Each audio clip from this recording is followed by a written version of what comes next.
Assalamualaikum warahmatullahi wabarakatuh. Halo, bertemu kembali dengan Ibu Suci untuk mata kuliah kesuburan tanah. Tema kita kali ini adalah fosfor. Nah, sebelum kita membahas fosfor lebih lanjut, kita lihat dulu bagaimana siklus fosfor ini di alam. Nah, kita mulai dari tanaman, ya. Kita anggap saja itu jagung. Pada saat panen, tanaman itu akan menghasilkan residu berupa jerami, berupa tongkol jagung, atau berupa batang. Nah, residu-residu ini merupakan sumber dari terbentuknya fosfor organik. Selain itu juga bisa berasal dari bukan binatang ataupun dari proses biologis materi. Nah, fosfor organik itu bisa mengaktifkan mikrobia berupa residu tanaman ataupun humus. Fosfor organik apabila mengalami proses mineralisasi, dia akan berubah menjadi P larutan, yaitu berupa ion-ion ortofosfat. Di sini contohnya adalah H2PO4- dan HPO42-. Nah, kebalikannya, apabila P larutan ini mengalami proses imobilisasi, maka dia akan berubah menjadi fosfor organik kembali. Nah, P larutan ini adalah merupakan hara yang diambil oleh tanaman. Sebagian lagi dia hilang bersama dengan bleaching, tapi biasanya jumlahnya sangat kecil. Dan kehilangannya juga bisa berupa runoff dan erosi. Nah, larutan P apabila mengalami absorpsi itu diikat oleh permukaan mineral seperti liat, Fe dan Al oksida serta karbonat. Nah, apabila permukaan mineral ini mengalami desorpsi, dia akan kembali berubah bentuk menjadi P larutan. Nah, P larutan apabila mengalami proses pengendapan atau presipitasi, dia akan berubah menjadi senyawa sekunder seperti CaP, FeP, MnP atau AlP. Dan nanti apabila senyawa sekunder ini mengalami proses dissolution, dia akan berubah kembali menjadi P larutan. Nah, P larutan ini, ya, P terlarut ini biasanya juga didapat dari atmosfer debu, ya. Kemudian bisa juga berasal dari proses pembukaan, ya, dari pupuk-pupuk P atau batuan-batuan P. Nah, itu ya siklus fosfor di alam.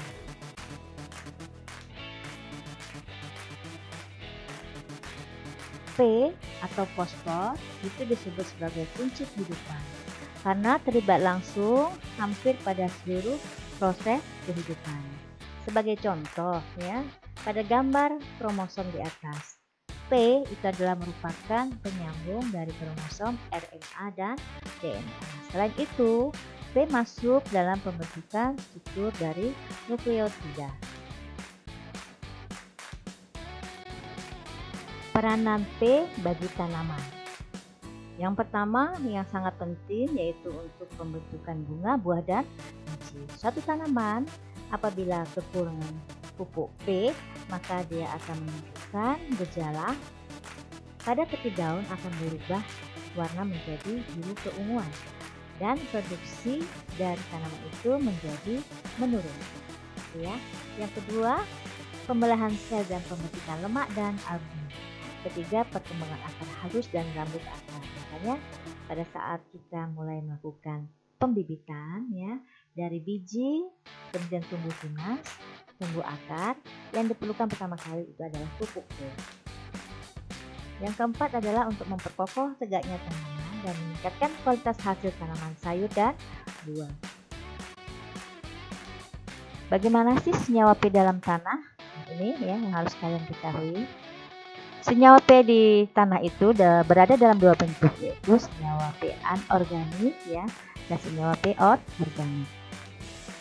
Senyawa anorganik itu biasa dalam bentuk Ca fosfat ataupun AlFe fosfat. Nah, pada gambar kita bisa lihat contoh dari bentuk senyawa Ca fosfat. Nah, kita lihat pada grafik, ya, pada gambar panah. kita bisa lihat di situ keberadaan P total tanah. Berada dalam dua bentuk, yaitu P organik dan P anorganik. Untuk yang P organik, apabila mengalami proses mineralisasi oleh mikroba, maka dia akan berubah menjadi P yang terlarut di dalam tanah, yaitu dalam bentuk HPO4- dan H2PO4-. Kedua senyawa inilah yang merupakan hara bagi tanaman, sehingga dapat diserap oleh tanaman. Nah, kemudian yang P anorganik itu berada dalam bentuk Fe, P, Al, P, dan Ca. Ini berada dalam bentuk senyawa yang terikat di dalam tanah tergantung pada pH-nya. Kalau pH-nya rendah, maka dia P akan terikat oleh Fe dan Al. Tapi kalau pH-nya tinggi, maka P akan terikat oleh Ca. Nah, dari larutan P itu mengalami proses reaksi kimia dapat berubah menjadi P anorganik. Senyawa Ca fosfat dalam tanah. Kalian bisa lihat dalam tabel dan gambar ya. Contoh-contohnya seperti fluorapatit, karbonat apatit, hidroksiapatit, oksiapatit, dikalsium fosfat, oktokalsium fosfat, dikalsium fosfat, dan monokalsium fosfat. Larutannya makin ke bawah itu semakin mudah, ya, semakin mudah larut. Nah, ini contohnya. Dan rumus-rumusnya kalian bisa lihat di dalam tabel.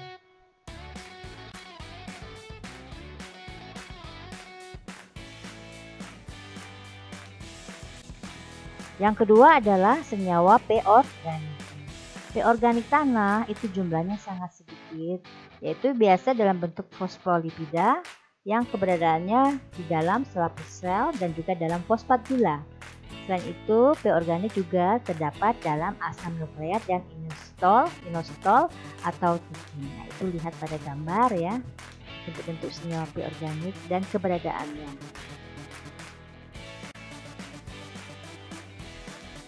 Faktor-faktor yang mempengaruhi ketersediaan P. Yang pertama itu adalah pH tanah, kedua Fe, Al, dan Mn yang larut, ketiga mineral yang mengandung Fe, Al, dan Mn, keempat ketersediaan Ca, kelima jumlah dan tingkat dekomposisi bahan organik, dan yang kelima adalah kegiatan jasad teknik tanah.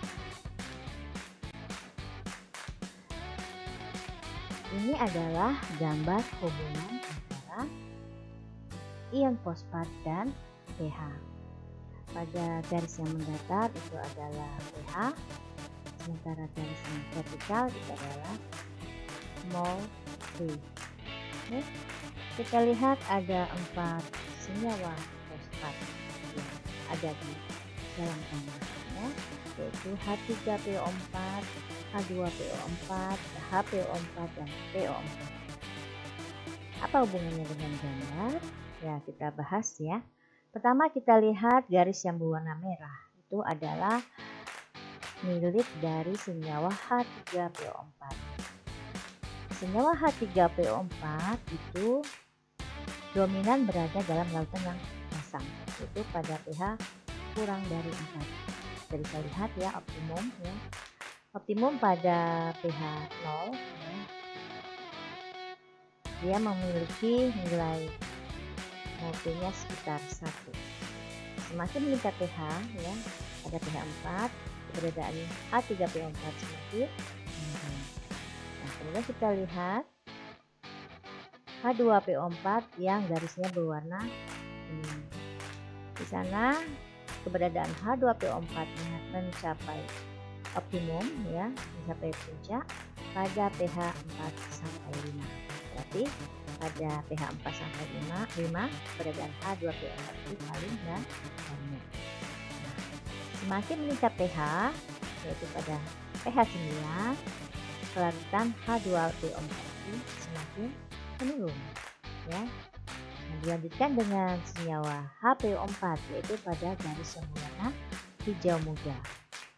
HPO4 itu mencapai optimum ya pada pH 9 sampai 11. Nah, situ ya.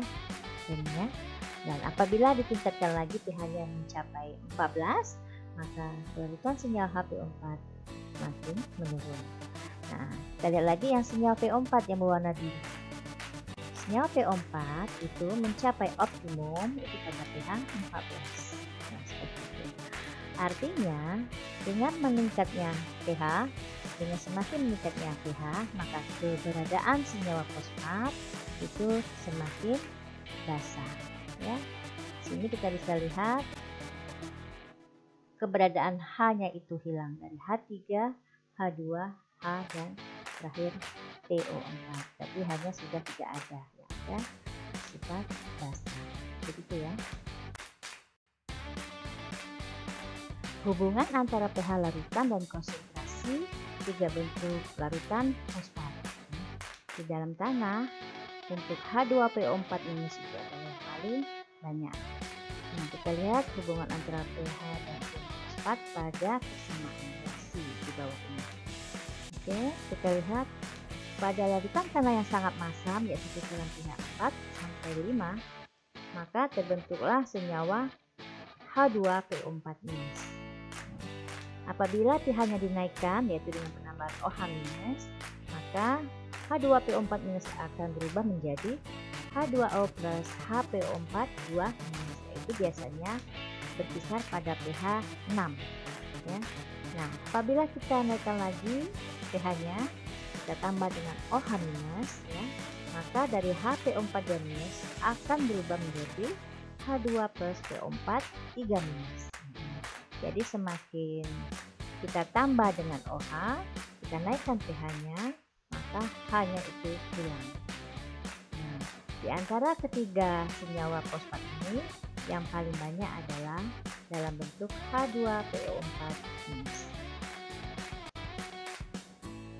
Keberadaan P anorganik di dalam tanah masam, yaitu yang pertama, pengendapan oleh ion-ion Fe, Al dan ini kita bisa lihat pada reaksinya, di mana Al3+ itu mengindikasikan bahwa tanah masam ya. Nah, Al3+ plus HPO4 minus plus 2 molekul air itu adalah merupakan senyawa yang larut ya.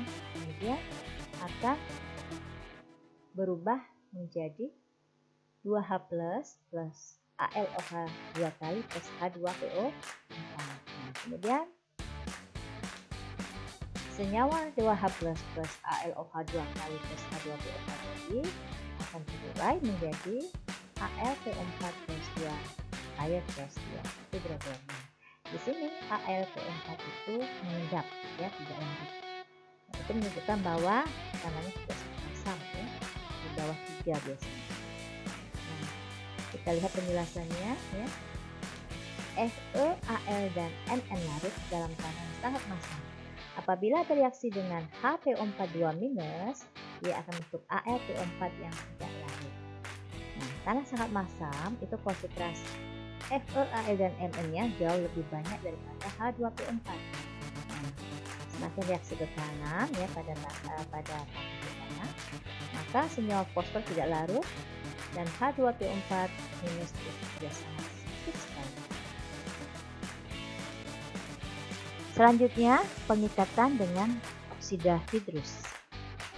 Nah, H2PO4 minus tidak hanya bereaksi dengan Fe, Al dan Mn saja, tetapi juga dengan oksida hidrus ion atau senyawa limonik dan Bg. Kita bisa lihat pada reaksinya. AlOH 3 kali apabila bereaksi dengan H2PO4 minus, maka dia akan menghasilkan AlOH2 dan AlH2PO4 yang tidak larut dan melepaskan OH. Di sini AlH2PO4 itu tidak larut ya, PO4-nya diikat oleh Al. Kemudian yang ketiga adalah dengan pengikatan oleh lempung silikat, biasanya pada mineral kaolinit atau tipe 11. Di sini H2PO4 minus itu akan terikat pada Al3+ dan Fe3+ yang terdapat di pinggiran atau permukaan mineral kaolinit. Pada reaksinya kalian bisa lihat itu Al yang berada dalam mineral apabila bereaksi dengan H2PO4 minus plus 2 H2O ya, itu berada dalam kristal silikat. apabila mengalami proses penguraian, dia akan berubah menjadi 2H plus AlOH 2 kali H2PO4 yang tidak larut. Di sini kita bisa lihat PO4 tersekap dalam larutan lempung silikat AlOH 2 H2PO4.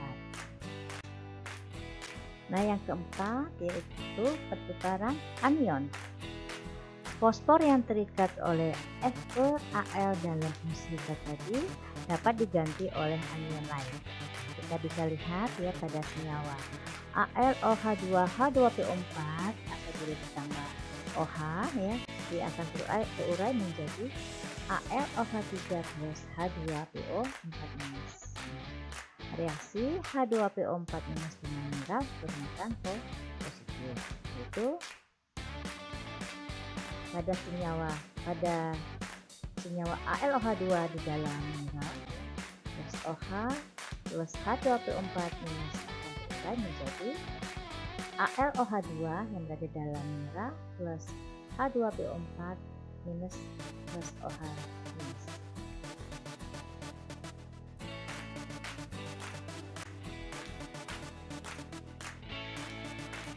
Fosfor pada pH tinggi. Nah, tadi kita sudah membahas bentuk-bentuk P pada tanah masam ya, pada pH rendah ada 4 bentuk.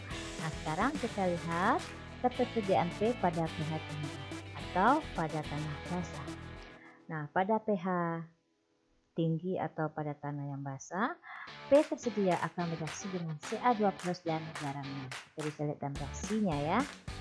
Senyawa yang sebelah kiri itu CaH2PO4 2 kali plus 2Ca2+ itu dalam kondisi yang larut.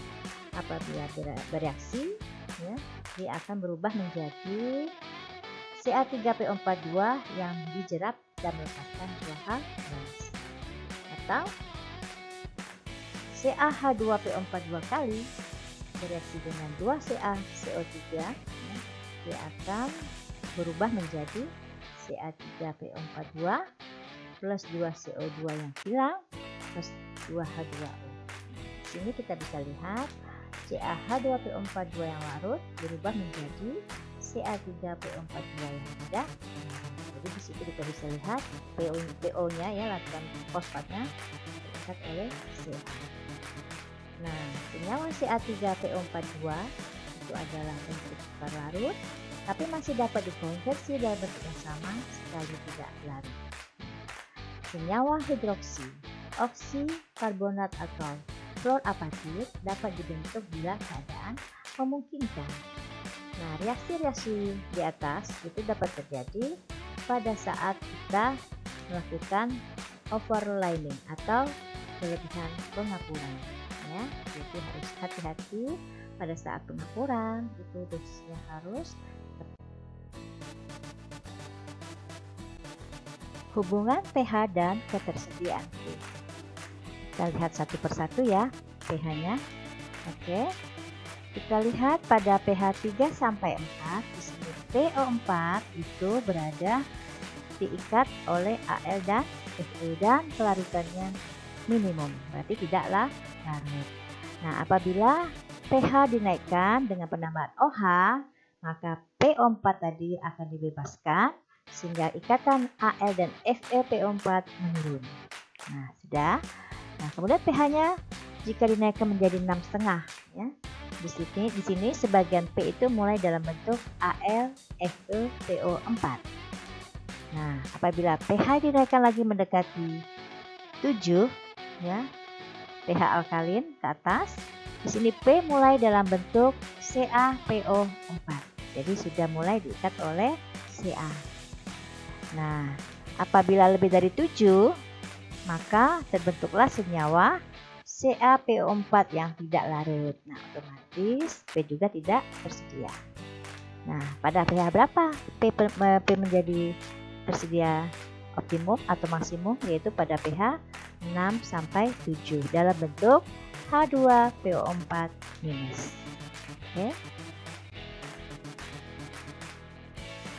Oke. Klasifikasi senyawa fosfor di dalam tanah. Ada 3 bentuk ya keberadaan P di dalam tanah. Yang pertama kita lihat yaitu P yang segera tersedia. Nah, ini biasanya berada dalam larutan tanah dan bisa langsung digunakan atau diserap oleh akar tanaman, ya. Yaitu P yang larut dalam air, misalnya amonium fosfat dan kalsium fosfat. Apabila yang tidak larut itu adalah dalam bentuk CaHPO4 dan Ca3PO3 dua kali. Nah, itu ya, fosfat yang segera tersedia, ada yang larut dan ada yang tidak. Kemudian yang kedua, fosfat yang lambat tersedia, yaitu dalam bentuk Ca3PO4 dua kali, Fe, Al, dan Mn yang terbentuk, dan fosfat organik yang baru dimineralisasi. Nah, itu P-nya lambat tersedia. Kemudian yang ketiga adalah P yang sangat lambat tersedia, yaitu Fe, Al, Mn, Ca, dan Mg fosfat yang mengendap apatit atau P organik yang mantap. Ya, itu.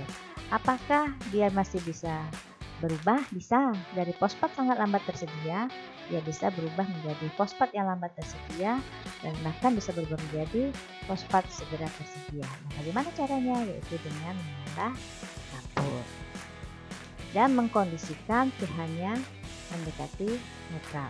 Oke, lanjut. Ketersediaan P organik. Ya. P organik itu berada dalam bentuk fitin. Nah, fitin ini dapat langsung diserap tanaman. Juga dalam bentuk asam nukleat yang perlu didekomposisi pada permukaan akar oleh enzim. Apabila fitin diikat oleh Fe dan Al menjadi FeAl fitat, maka dia menjadi tidak tersedia. Nah, apabila asam nukleat itu diikat oleh mineral non-morillonit, dia juga menjadi tidak tersedia. Nah, ini contoh tanaman jagung. Kalian bisa lihat ya, warnanya hijau semua ya, berarti kondisinya normal dan kondisi subur. Nah, apa peranan P di sini? P itu berfungsi salah satunya adalah untuk pembentukan bunga, buah, dan biji. Nah, diharapkan tanaman jagung ini berada dalam kecukupan P sehingga produksinya bisa optimum. Nah, kalau dia kekurangan P, maka dia berpengaruh terhadap hasil, ya, berkurang hasil, dan juga kita bisa lihat pada gejala daunnya itu berwarna biru keunguan. Di lain waktu kita akan bertemu dengan gejala-gejala kekurangan unsur hara. Sumber materi kali ini Ibu ambil diantaranya adalah Avanirus Markandanasi, Ilmu Kesuburan Tanah, Yogyakarta. Kemudian Nur Hajati Hakim dan kawan-kawan, Dasar-dasar Ilmu Tanah, Lampung. Dan mengambil dari linknya Wikipedia.